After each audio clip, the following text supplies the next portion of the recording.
Senator Omtatah has filed an appeal in the High Court of Kenya challenging the Finance Bill 2023, through which the Kenya Kwanza government seeks to mobilize an additional 200 billion shillings worth of taxes in the period between July 2023 and June 2024. The legislator has moved to court preemptively, citing what he terms as grave threats to constitutional provisions in the bill. Brian George now breaks down the details. Thank you for this morning. Thank you for bringing. A little under a fortnight before the Kenya Kwanza government tables its debut budget statement before the National Assembly, the government's proposed tax measures have run into headwinds following the filing of a preemptive petition by Busia Senator Omtatah. The legislator has taken issue with a number of proposals in the finance bill, including the now much contested housing levy, which, if passed, will have Employment Act number 11 of 2007 amended and compel salaried workers to part with at least 3% of their basic salary towards the Housing Development Fund.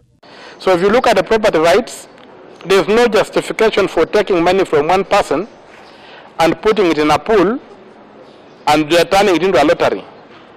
A person has got the right to invest their money or to use their property the way they choose, as long as they don't violate the law. And that is very clearly stated in Article 40. The same Article 40 prohibits Parliament from making any law that arbitrarily takes away the rights of the people. Omtatah has equally taken a swipe at the proposal to give KRA commissioners power to register security against a tax defaulter's property without notifying the taxpayer before registering a security against the property. The petitioners contend that such a law will not only violate the right to property, but also undermine the principles of natural justice and due process. You have Article 56. You also threaten the Bill of Rights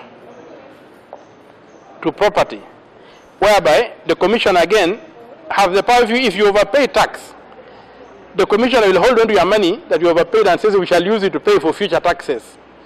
So that's not how it's supposed to be. The ideal thing is to refund the person his money and let him use it the way he wants, and when the time is due, he pays. And when they are retaining this money, they are not giving it any interest.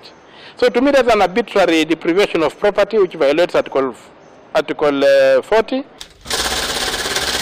The proposal to have anyone appealing on a tax tribunal deposit at least 20% of the disputed amount with the Commissioner for Domestic Taxes has also been challenged, with Omtatah saying it poses a threat to access to justice. Brian George, NTV, Nairobi.